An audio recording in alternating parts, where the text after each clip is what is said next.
Hi, ஸ்வீட்டாக ஏதாவது சாப்பிடணும் போல இருந்துச்சுன்னா கண்டிப்பாக இந்த கடலை உருண்டையை ட்ரை பண்ணி பாருங்கள். நிஜமாவே டேஸ்ட்டு சூப்பராக இருக்கும்.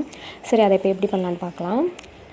சட்டியில் கொஞ்சமாக நிலக்கடலை எடுத்துகிட்டு நல்லா வறுத்துக்கலாம்.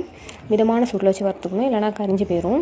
மிதமான சூட்டில் வச்சு நல்லா வறுத்துட்டு இந்த அளவுக்கு இது கொஞ்சம் ரோஸ்ட் ஆனதுக்கப்புறமா இதை நம்ம தனியாக ஒரு தட்டில் எடுத்து வச்சுக்கலாம். அது கொஞ்சம் நேரம் சூடாகட்டும். அதுக்கப்புறம் நம்ம அதே பாத்திரத்தில் 1 கப் அளவுக்கு தண்ணி ஊற்றிட்டு அதில் ஒரு 1/2 கப் அளவுக்கு சீனி போட்டு நம்ம இது சீனி பாகு இப்போ ரெடி பண்ண போகிறோம். கொஞ்சமாக சீனி போட்டுட்டு சீனி பாகு ரெடி பண்ணி வச்சுக்கலாம்.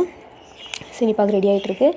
இது கொஞ்சம் நல்லா கொதிச்சதுக்கப்புறமா அப்படியே ரெடி ஆகிட்டு இருக்கட்டும். இப்போ நம்ம அந்த நிலக்கடலை சூடாறிட்டு அதை மிக்ஸியில் போட்டு அடித்து எடுத்துக்கலாம். சீனி பாகு ரெடியான பிறகு அடுப்பை ஆஃப் பண்ணிவிட்டு அதில் ஒரு 1/2 கப் அளவுக்கு பச்சரிசி மாவு, வறுத்த மாவு நான் சேர்த்துருக்கேன். அதையும் சேர்த்து நல்லா கலரிடணும். இது சீனி பாகு ரெடியான பிறகு நம்ம அடுப்பை ஆஃப் பண்ணிடணும்.